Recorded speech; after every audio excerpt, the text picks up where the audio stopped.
प्रिय मित्रों नमस्कार। अब हम जो है किरातार्जुन नियम का चौथा श्लोक आप लोग पढ़ाएंगे। तो 3 श्लोक तक हम पढ़ा चुके थे, चौथा श्लोक है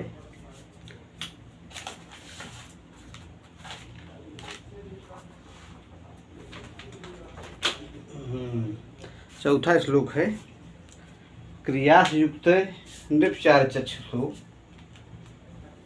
न वंचनीया प्रभुन अंजीवि। क्रियास युक्तैर क्रियासु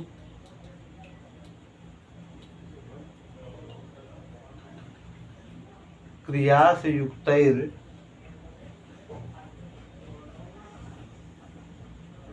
नृप चार चक्षुषो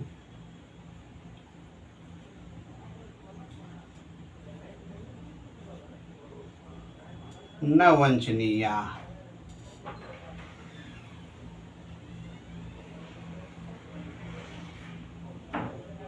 न वंचनीया प्रभु अंजीवि।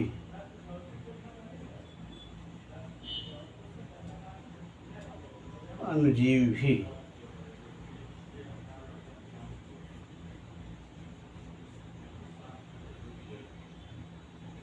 ये हो गया।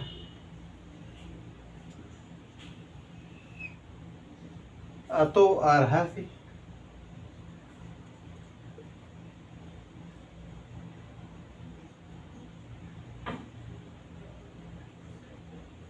अतो अर्हसि क्षंतुम साधु साधु हुआ।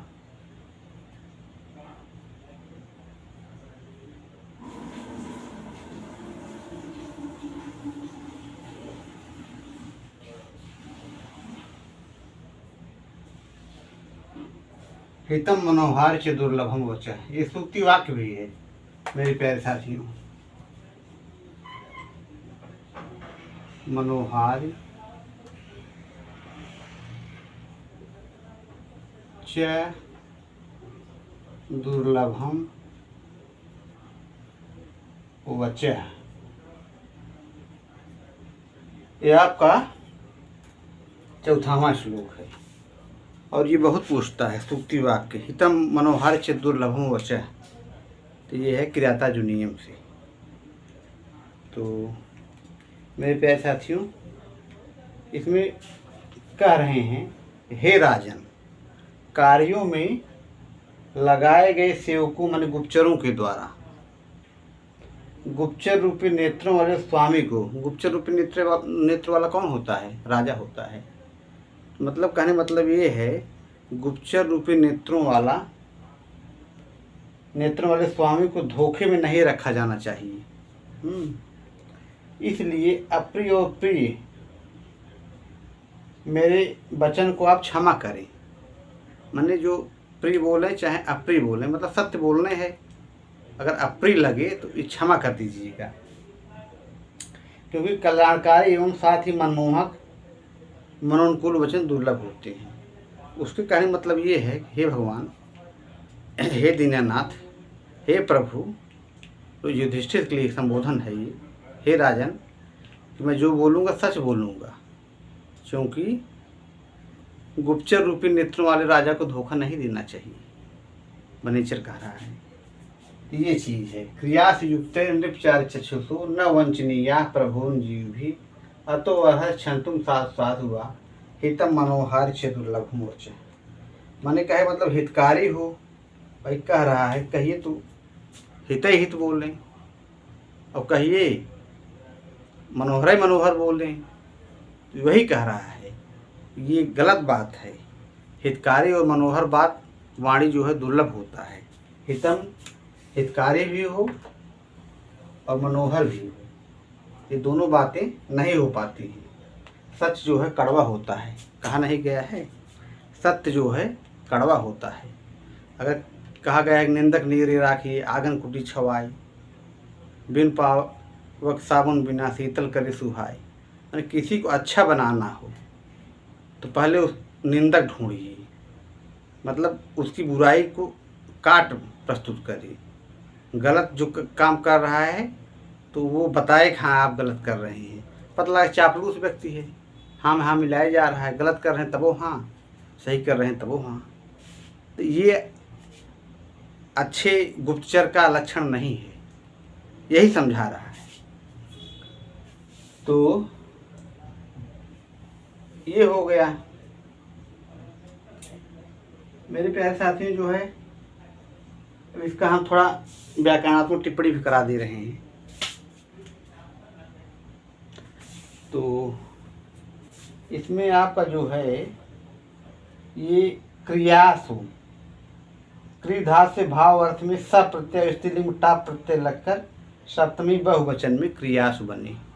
सप्तमी बहुवचन ये जो है आपका क्रियास जो है, यही हम समझा दे रहे हैं आप लोगों को। क्रियास ये है सप्तमी बहुवचन का रूप। कहाँ का रूप है? 7⁻3। ये हो गया सप्तमी बहुवचन। और युक्तैः, युक्तैः आपका है तृतीय बहुवचन। युक्तैः ये तृतीय बहुवचन ये हो गया। युक्तैः में आपका युज धातु में अक प्रत्यय लग के तृतीय बहुवचन बनता है। जैसे कृत है, उसमें अक प्रत्यय है कृत धातु से। तो अनुजीवी माने सेवकों के द्वारा, अनुजीवी में आपका हो जाएगा अनुजीवितम शीलम येषाम इति अनुजीवना। तृतीय विभक्ति होकर के बहुवचन में अनुजीवी बनेगा। का है मतलब अनुजीवी में तृतीय बहुवचन हो जाएगा। अनुजीवी ये चीज है, अनुजीवी माने तृतीय बहुवचन। ये हो गया। 4 चक्षुषा, इसमें बहुब्रीहि होगा। गुप्तचर रूपी नेत्रों वाला कौन? राजा। तो ये चीज हो गया। 4 चक्षुषा में आपका बहुब्रीहि हो जाएगा। यहाँ पर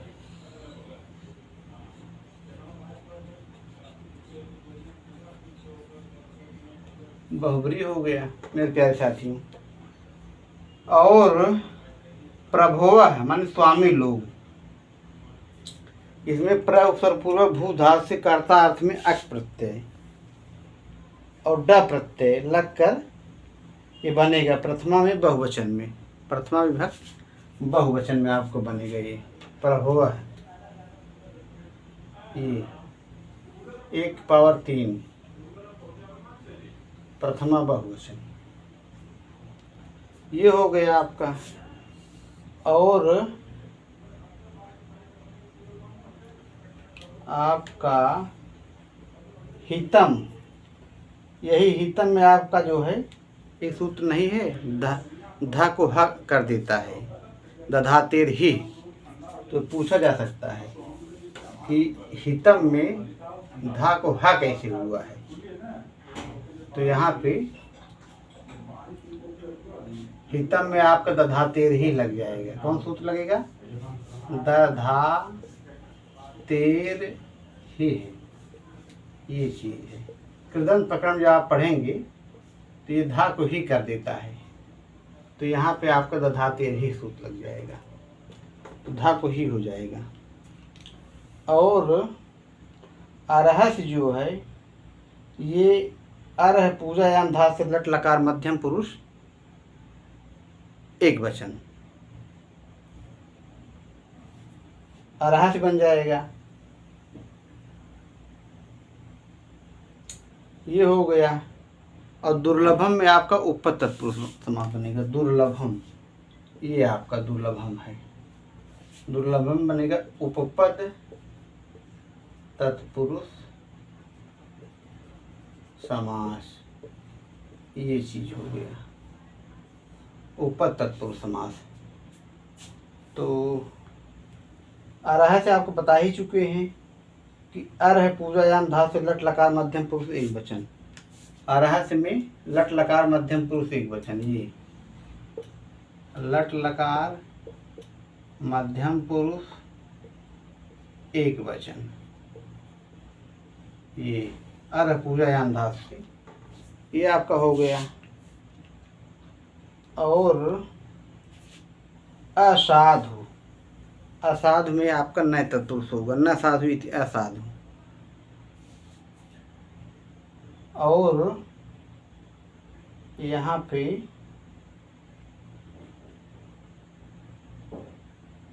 तो इस तरह से वचः माने वाणी, और इसमें अर्थांतरन्यास अलंकार है। उसका लक्षण है सामान्यम विशेषो व तदन्येन समर्थे। तो ये तो सो अर्थांतरन्यास है, साधर्मेण तरेण वा, ये चीज़ है। इसमें अर्थांतरन्यास अलंकार है, साधर्म में उभय धर्म दिखाया गया है। मेरे प्यारे साथियों, इस तरह से ये चौथा श्लोक संपन्न हुआ। आप लोग हमारे चैनल पर बने रहिए। आप लोगों का बहुत बहुत आभार। नमः संस्कृताय। इसी के साथ मैं अपनी वाणी को विराम दे रहा हूँ। धन्यवाद।